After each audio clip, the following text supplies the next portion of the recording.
नमस्कार मित्रों, मेरे YouTube चैनल पर आपका हार्दिक स्वागत है। आज हम NCERT कक्षा 11 हिंदी की पुस्तक आरोह प्रथम भाग के कवि सत्यजीत राय और बाल मुकुंद गुप्त जी के बारे में पढ़ेंगे एवं पुस्तक में उनके द्वारा रचित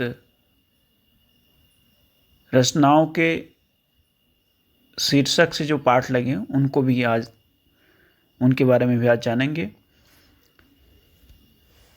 सत्यजीत राय, जिनका जन्म सन 1921 में कोलकाता पश्चिम बंगाल में हुआ एवं उनकी मृत्यु 1992 में हुई।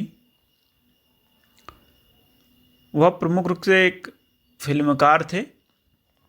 उनकी प्रमुख फिल्मों की बात कहें तो अपराजिता, अप्पू का संसार, जलसाघर, देवी चारुलता, महानगर, गोपी गायन, बांका बायेन, पथेर पांचाली जो कि बांग्ला में थी और इस फिल्म को 1955 में प्रदर्शित किया गया था, शतरंज के खिलाड़ी और सदगति जो कि हिंदी में थी।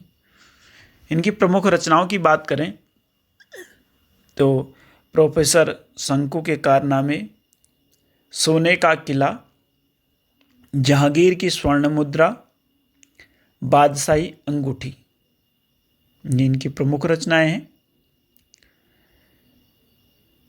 अप्पू के साथ 2.5 साल नामक संस्मरण पथेर पांचाली फिल्म अनुभवों से संबंधित है। जो इनका संस्मरण है अप्पू का के साथ 2.5 साल, वह पथेर पांचाली फिल्म जो उनको अनुभव मिली उनसे संबंधित है। इनके प्रमुख सम्मान की बात करें तो फ्रांस का लेजन डी आर्नर पूरे जीवन की उपलब्धियों पर इनको ऑस्कर मिला और भारत रत्न सहित फिल्म जगत का हर महत्वपूर्ण सम्मान इनको प्राप्त हुआ। आगे देखें तो अप्पू के साथ 2.5 साल का भाषांतर बांग्ला मूल से बिलास गित्ते ने किया। पथेर पांचाली फिल्म की शूटिंग का कार्य 2.5 साल तक चला था। इस फिल्म का प्रमुख पात्र अप्पू था। इसका मूल नाम सुबीर बनर्जी था। ये महत्वपूर्ण है। कभी कभार ये पूछा जाता है प्रतियोगी परीक्षाओं में कि पथेर पांचाली फिल्म की शूटिंग का काम कितने समय तक चला, तो ये आपको याद रखना है कि 2.5 साल तक ये चला। और इस फिल्म का जो प्रमुख पात्र था वो कौन था? अप्पू था और उसका मूल नाम सुबीर बनर्जी था। इस पाठ के अंतर्गत कुछ महत्वपूर्ण शब्द हैं, उनके अर्थों को भी हम जानते हैं। इसमें एक है कालखंड। इसका अर्थ होता है समय का एक हिस्सा।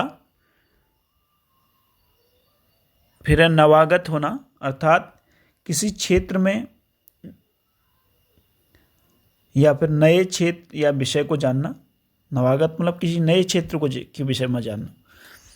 अगला है वास्तु सर्प।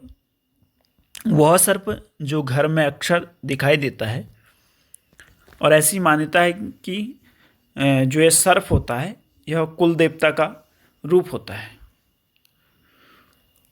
अगले कवि बाल मुकुंद गुप्त जी के बारे में जानते हैं। बाल मुकुंद गुप्त जी का जन्म 14 नवंबर 1865 को हुआ और इनकी मृत्यु 18 सितंबर 1907 को हुई। इन्होंने जो अनेक संपादन किए उसमें इनके प्रमुख संपादन जो हैं अखबार-ए-चुनार, हिंदुस्तान, हिंदी बंगवासी और भारत मित्र आदि हैं। इसमें से भी सबसे महत्वपूर्ण भारत मित्र, ये भी याद रखना है।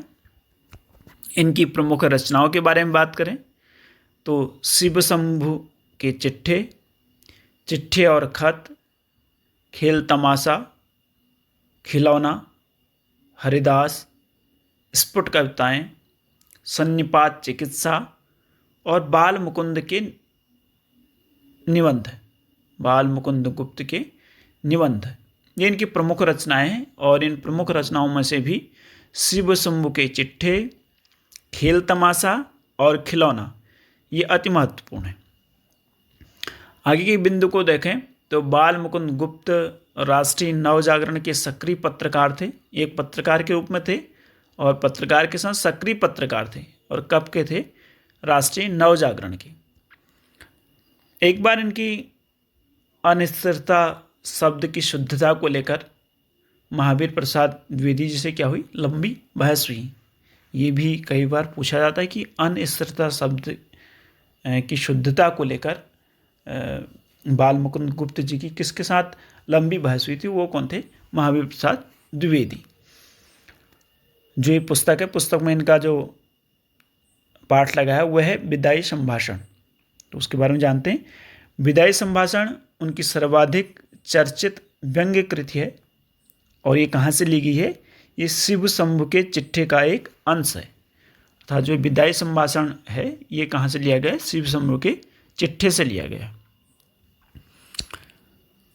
इस पाठ में अर्थात विदाई संभाषण पाठ में वायसराय कर्जन, जो कि 1899 से 1904 एवं 1904 से 1905 तक 2 बार वायसराय रहे, के शासन में भारतीयों की स्थिति का खुलासा करता है कि उस समय आखिर भारतीयों की स्थिति कैसी थी जब ये वायसराय कर्जन थे। तो उस समय जो भारत में क्या स्थिति थी। अगले इसमें कुछ शब्दों को देखते हैं जो कि परीक्षा के लिए उपयोगी हैं।